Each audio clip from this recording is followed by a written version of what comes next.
Vamos con la parte de historia. Vamos a empezar con historia universal y luego vamos a pasar a historia de México. Traemos 10 reactivos. Vamos a lo que nos trae. Vamos a hablar de historia, primeramente historia universal.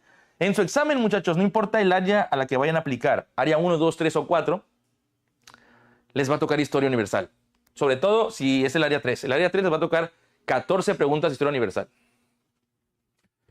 ¿Y qué quiero decir con esto? Que este tema se llama estudio. Déjenme ver los colores. Este tema se llama estudio de la historia. Es un tema que en los primeros 1, 2 o 3 reactivos de su examen de historia universal va a venir ese tema. Tanto, fíjense lo que voy a decir, en UNAM, como en IPN, como en cualquier universidad de la que vayan a aplicar, si aplican Exani. Exani, UNAM, IPN, les van a preguntar esto. Entonces, así de importante es. ¿Ok? Ok. Dice, los historiadores construyen,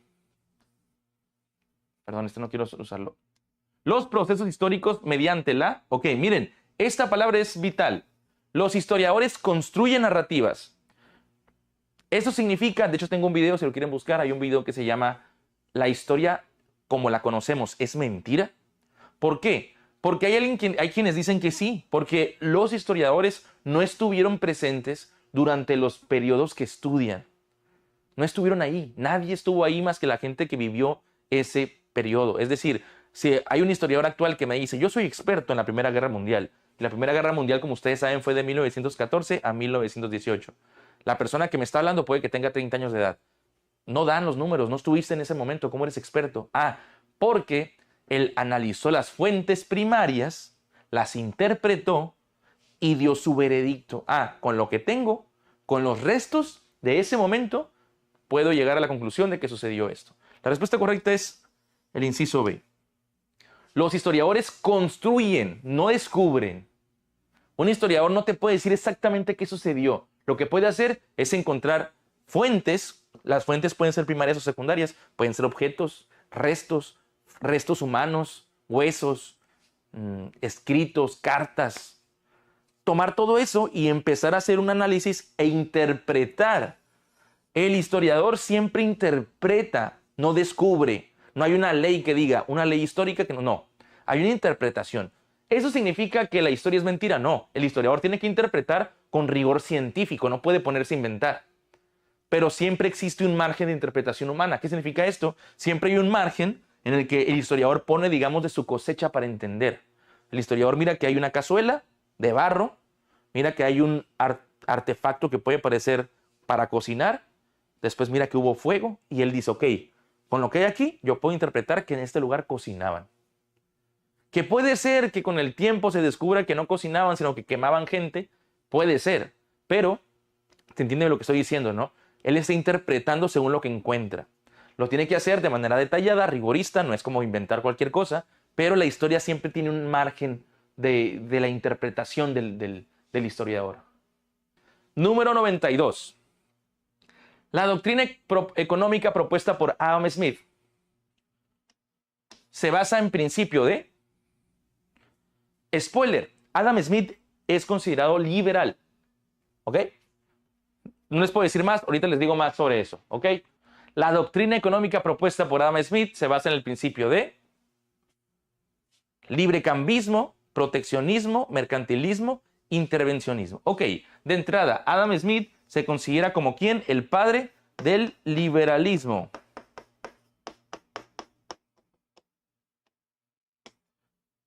Adam Smith. De hecho, Adam Smith tenía una teoría que se le llama la mano invisible. Para Adam Smith, la mano invisible, ¿qué significa la mano invisible? Él decía que en la compra y venta, o más bien la demanda y la oferta de productos, había una mano invisible que la regula. ¿A qué se refería? Concretamente, si yo quiero vender zapatos, pero quiero venderlos en 16,000 pesos el par, y no son Jordan ni nada, son zapatos que yo estoy haciendo, y quiero que cuesten 16,000 pesos, ¿qué va a pasar? Nadie me los va a comprar. La mano invisible que proponía Adam Smith es que si yo quiero venderlos realmente voy a tener que bajar el precio. Hasta que solito alguien más dice, ok, no te doy 16,000, Pero si ya le vas bajando hasta 1,000 pesos sí te los doy. Entonces, una mano invisible reguló el precio de venta con el precio de compra. El que está dispuesto a vender en cuánto con el que está dispuesto a comprarlo en tanto. A eso se le llama libre mercado, cuando la oferta y la demanda actúan de manera libre. Adam Smith es liberalista. El liberalismo sostiene que debe existir un libre mercado. ¿A qué les suena libre mercado de esos tres? Lo importante, muchachos, no es la respuesta. Lo importante es que ustedes aprendan el contexto y cómo llegamos a la respuesta correcta. La respuesta correcta es esta.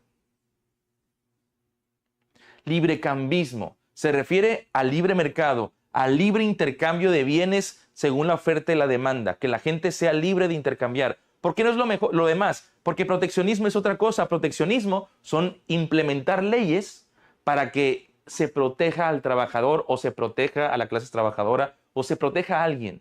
En la libertad no hay protección.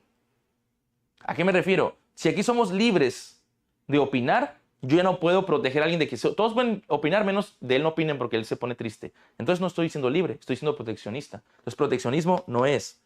Mercantilismo, ¿qué es? Es otra que tiene que ver con el mercado. Pero en este caso, específicamente Adam Smith era librecambista.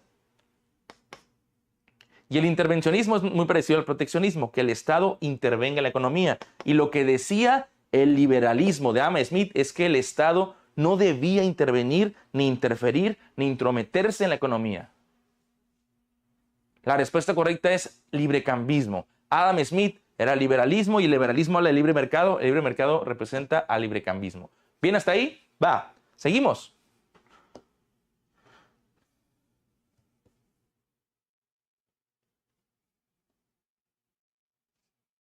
¿Qué movimiento obrero planteó al Parlamento inglés los derechos de los trabajadores, su representatividad y su participación política? Muy bien. De entrada, para que haya un parlamento, significa que por lo menos en ese país, o sea, en Inglaterra, por lo menos había una monarquía parlamentaria. ¿A qué me refiero? Ustedes, si entran con nosotros, en el curso vamos a ver a profundidad temas como lo que es el absolutismo. ¿Saben qué es el absolutismo?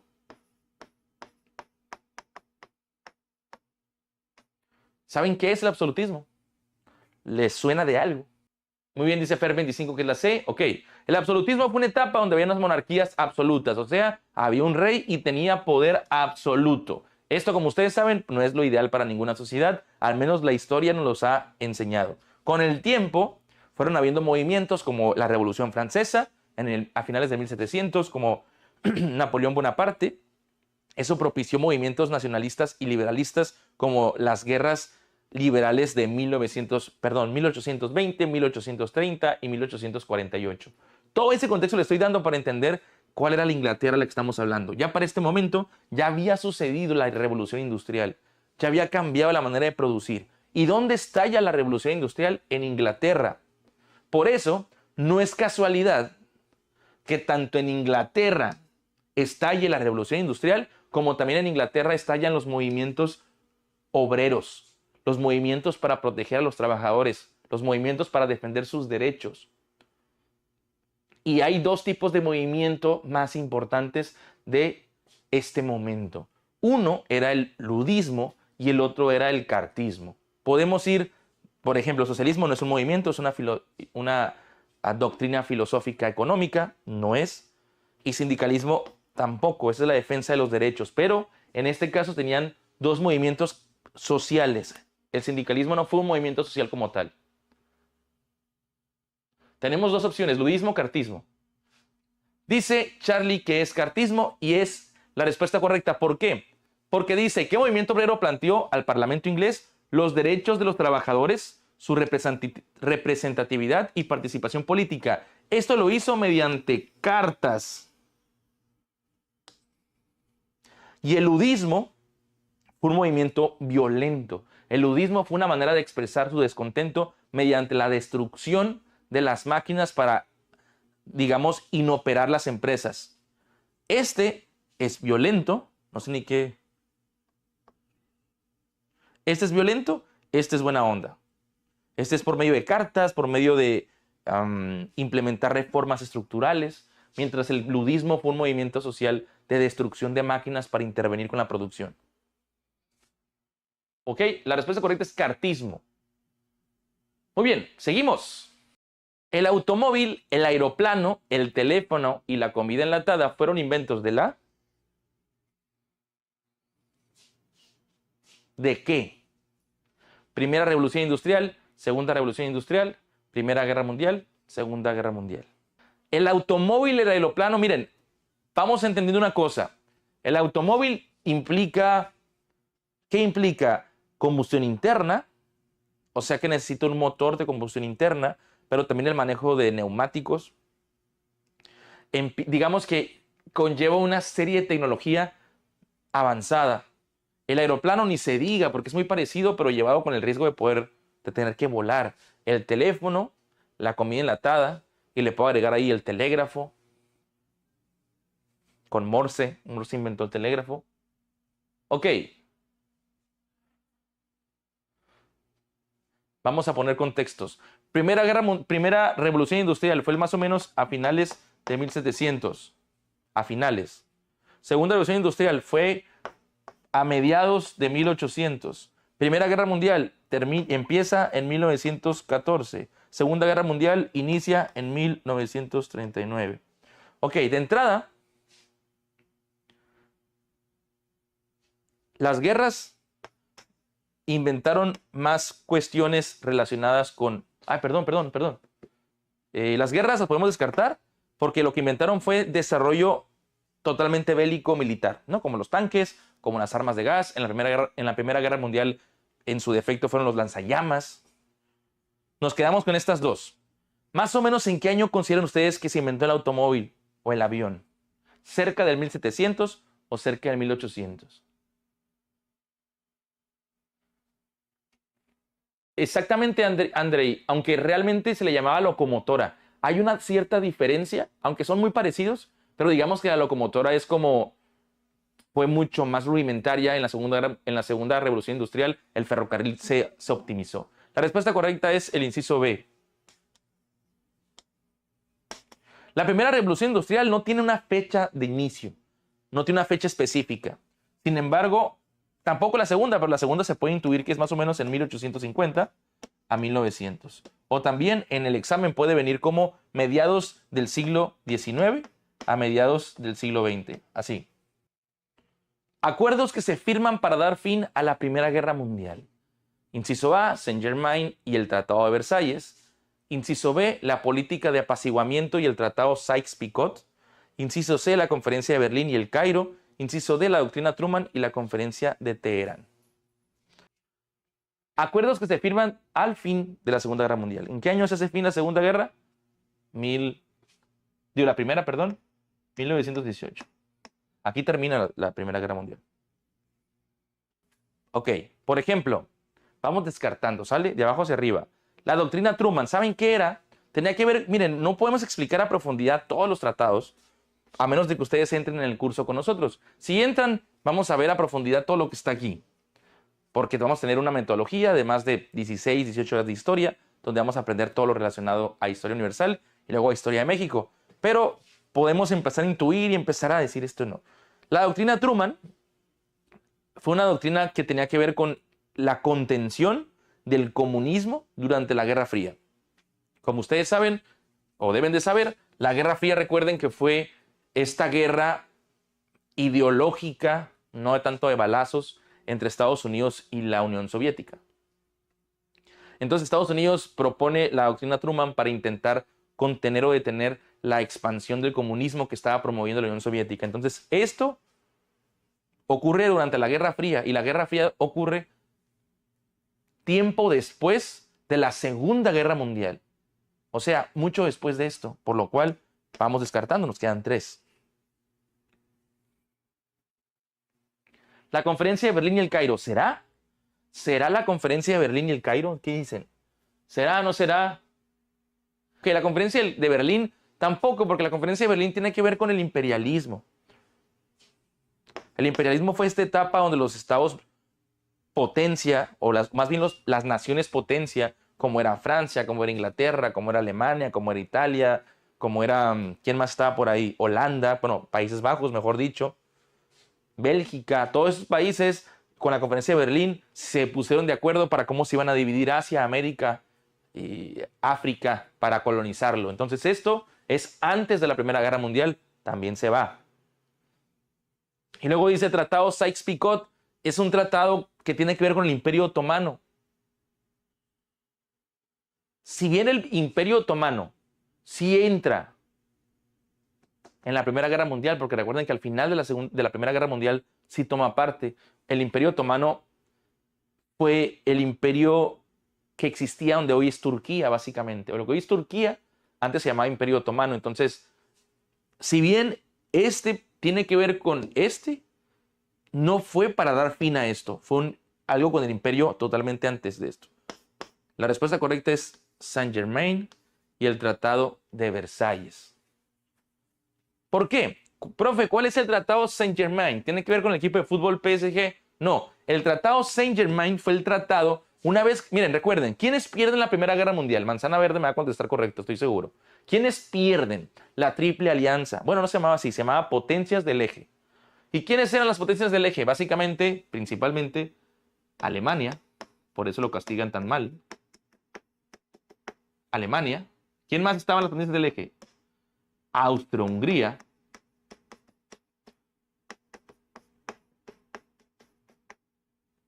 Y me falta uno. Italia. Aunque Italia se cambia de bando después y también aquí entró el Imperio Otomano, entre otros. Pero principalmente ellos dos pierden. A Alemania se le castiga con el Tratado de Versalles. ¿Cómo se le castiga? Se le quita dinero, se le imponen multas que van a tener que pagar a lo largo de los años. ¿Qué significan esas multas? Cantidades de dinero que le tenían que dar a los países vencedores. A Francia, a Alemania, perdón, Francia, Inglaterra, Estados Unidos. ¿Qué más? Pues lo divide, bueno, todavía no se divide, pero se le castiga fuertemente a Alemania. Y el Tratado Saint-Germain castiga al Imperio Austrohúngaro. ¿Cómo? El Imperio Austrohúngaro se disuelve y por eso hoy es Austria y es Hungría por separado, gracias al Tratado de Saint-Germain. Este tratado divide o disuelve el Imperio Austrohúngaro y lo hace en dos, y el Tratado de Versalles castiga a Alemania. ¿Saben que ahí también hay un efecto mariposa muy curioso? E Italia, así es, gracias, excelente. Aunque Italia se cambia de bando, ¿eh? Ok, vamos por el siguiente. Son instituciones científicas y culturales del siglo XVIII. Bellas Artes y Museo de Historia Natural, Colegio de San Ildefonso y Hospital de Jesús, Academia de San Carlos y Colegio de Minería, San José de los Naturales y Universidad de México. Que no los confunda. Bueno, ahí hay que aclarar algo que no te les voy a aclarar, pero ustedes entienden. Muy bien, primer dato a considerar. Siglo XVIII, ¿a qué se refiere? 1700 a 1801.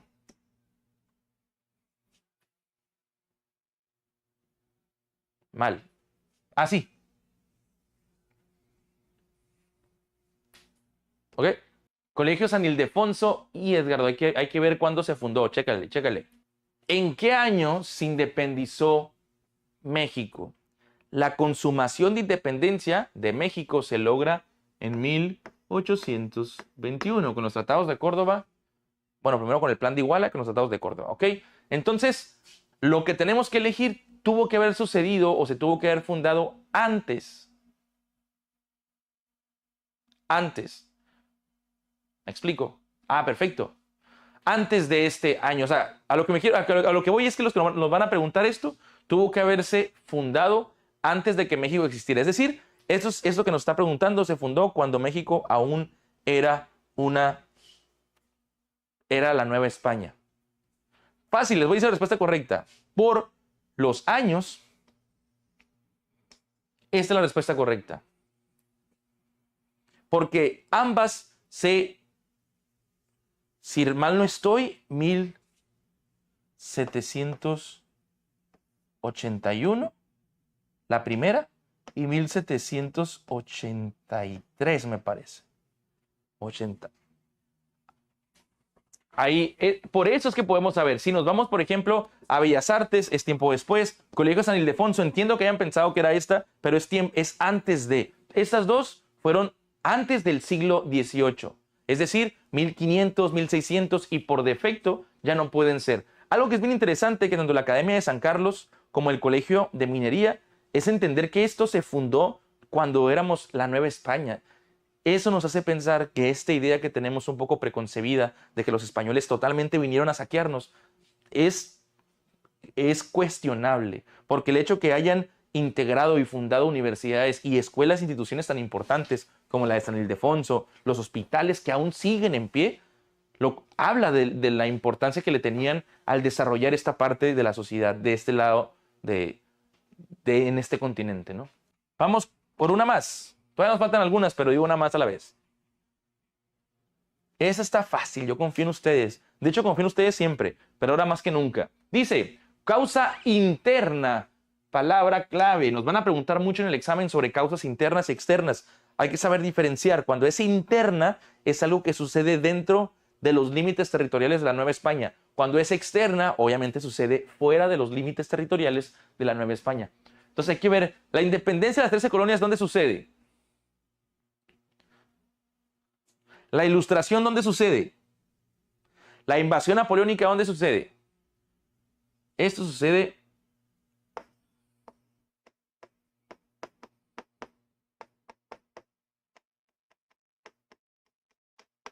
Norteamérica. Esto sucede principalmente en Europa. Europa.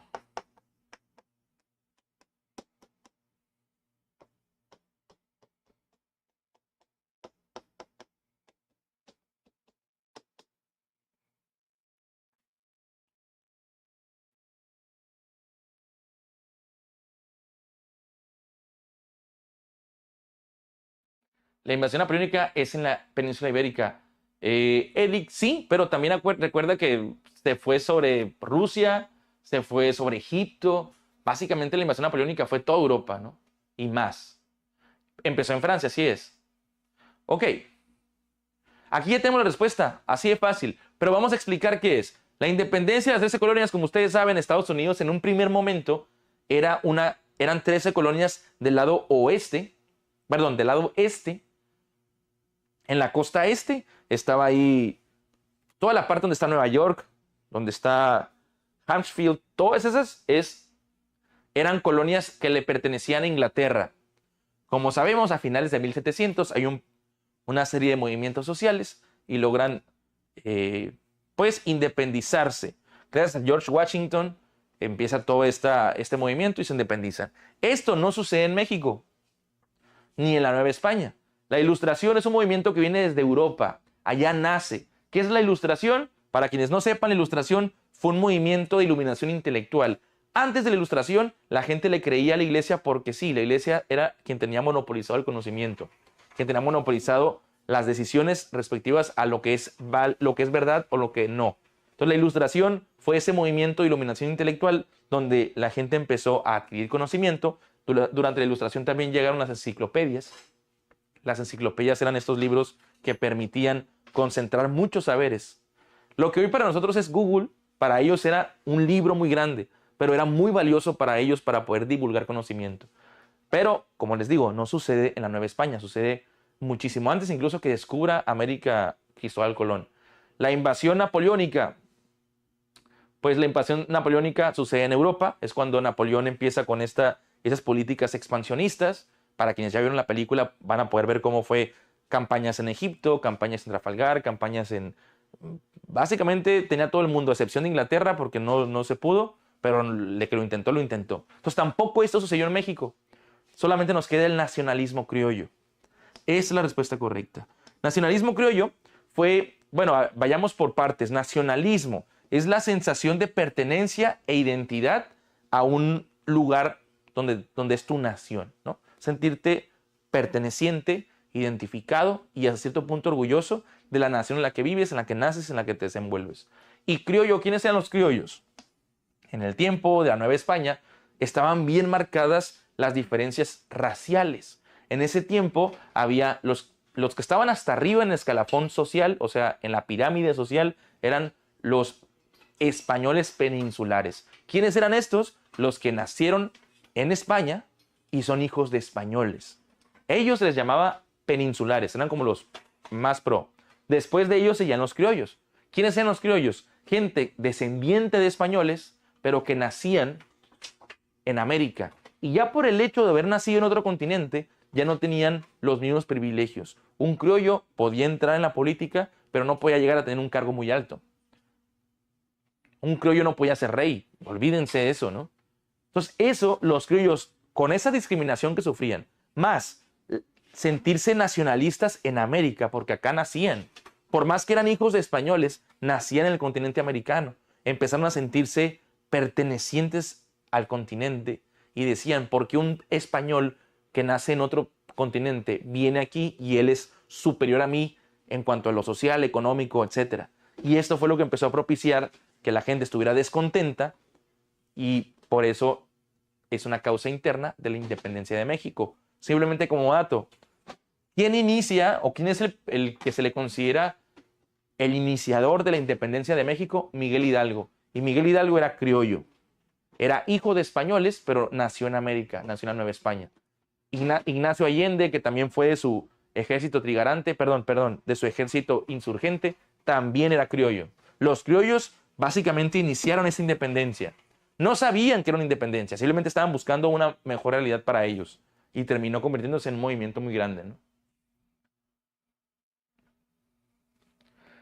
Reactivo 103.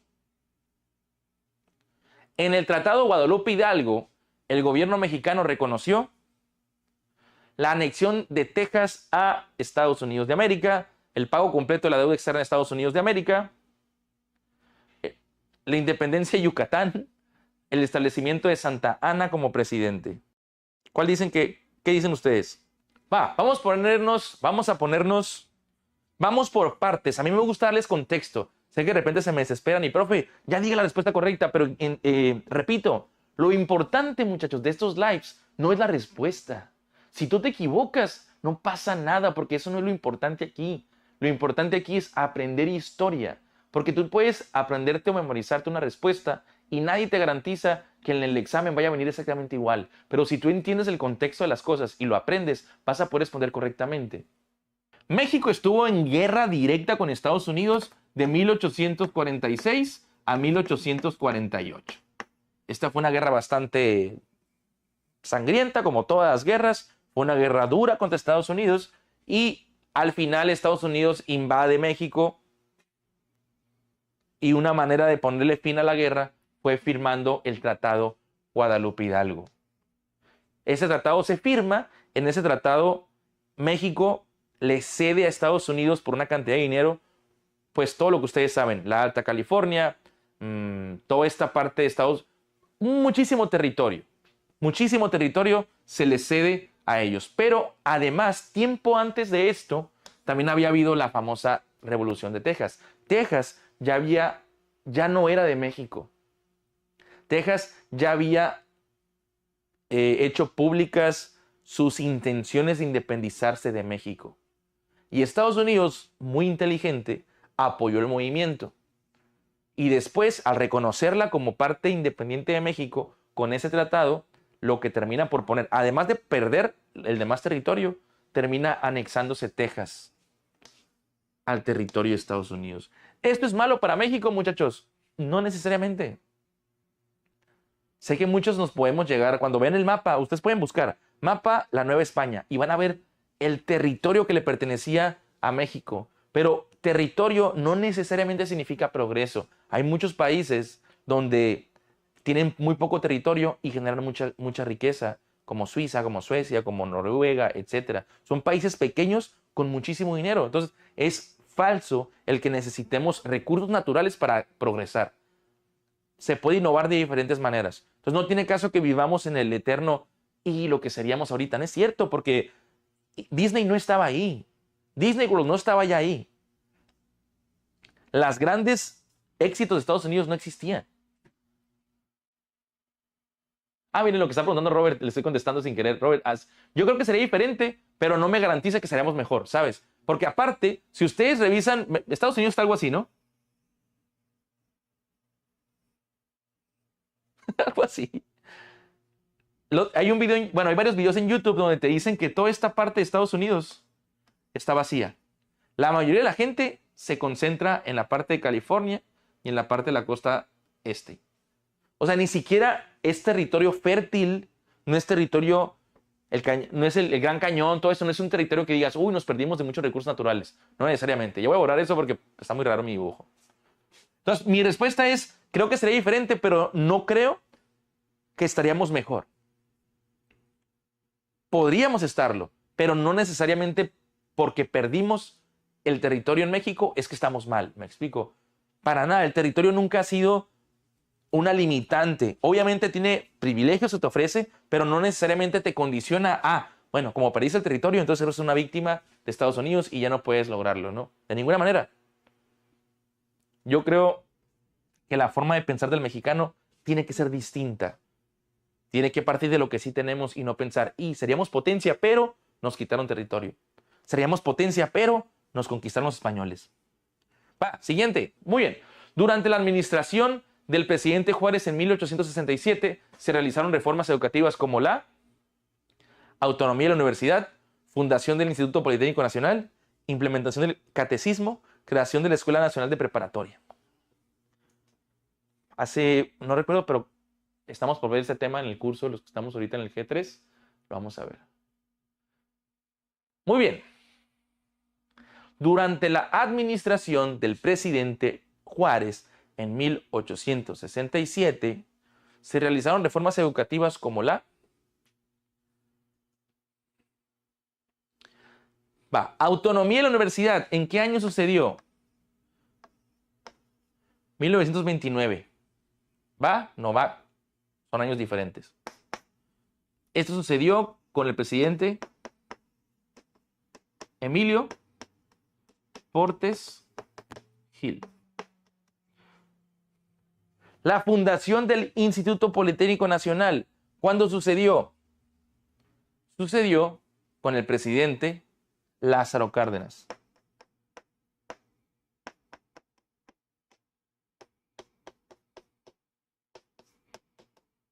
O sea, tampoco. Lázaro Cárdenas entró al poder en 1834. No va. 1934, perdón. La implementación del catecismo. Eso sucedió muchísimo tiempo antes, en el tiempo de la colonia española. ¿Por qué? Porque la colonia española, recuerden que los españoles nos instauraron la religión católica. La creación de la Escuela Nacional de Preparatoria, efectivamente, esto sucedió en 1867, y fue durante el tiempo de la presidencia de Benito Juárez. Benito Juárez sería presidente hasta 1871. Vamos por la que sigue. Siguiente.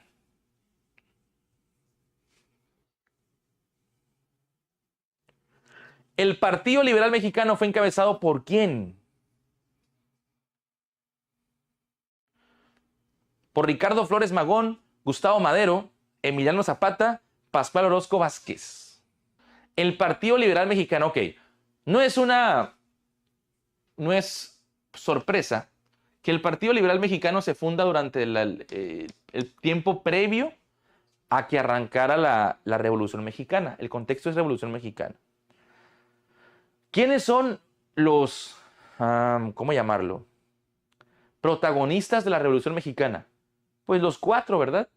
Pero, por ejemplo, Ricardo Flores Magón sí tuvo su círculo liberal, tuvo su partido político y tuvo sus medios escritos como su periódico, ¿no? El Regeneración. Gustavo Madero era el hermano de Francisco Madero. Él tenía un ojo de vidrio y pobrecito, cuando fue la decena trágica, a él lo asesinan de una manera muy brutal. Lo torturan, se le sale el ojo de vidrio y lo patean, algo muy feo en la historia, pero eso pasó, tengo que decirlo, ¿no? Emiliano Zapata tuvo un partido como tal, o tuvo un plan. Sí, tuvo un plan, el famoso plan de Ayala, pero no tuvo un partido político. Lo podemos ir descartando. Y Pascual Orozco fue muy cercano a Pancho Villa, era un militar muy bueno en lo que hacía. Sin embargo, tampoco tenía un partido. No era, sus áreas no era la política, ni de Emiliano, ni de Pascual, ni de Pancho Villa, ni nadie de ellos. De hecho, ni de Álvaro Obregón todavía. Está entre ellos dos. Gustavo Madero, el famoso ojo de vidrio, o Ricardo Flores Magón, uno de los hermanos Flores Magón. El Partido Liberal Mexicano, miren, Gustavo Madero era hermano de Francisco Madero. Por lógica, lo iba a apoyar con su partido. Pero el partido de Gustavo Madero y Francisco Madero no se llamaba Liberal Mexicano. Se llamaba Partido... ¡Ay, qué mal escribo! El partido de Gustavo era anti-reeleccionista. ¿Por qué? Porque se oponían a la reelección de Porfirio Díaz. Partido antireeleccionista se llamaba. Era el partido que era liderado por Francisco Madero y por lógica el hermano también lo apoyaba. Pero la respuesta correcta es Ricardo Flores Magón. Ricardo Flores Magón y Enrique, de hecho son tres, pero los dos son los más famositos. Enrique y Ricardo Flores Magón tenían el partido liberal llamado Partido Liberal Mexicano. ¿Cuál era la diferencia entre el partido antireeleccionista de Madero y el de Enrique Flores Magón? Que los Flores Magón, con su movimiento que se llamaba magonismo, eran radicales, querían un cambio radical. No les importaba la ley, no les importaba lo correcto, no les importaba lo moral, sino querían un cambio radical y fuerte.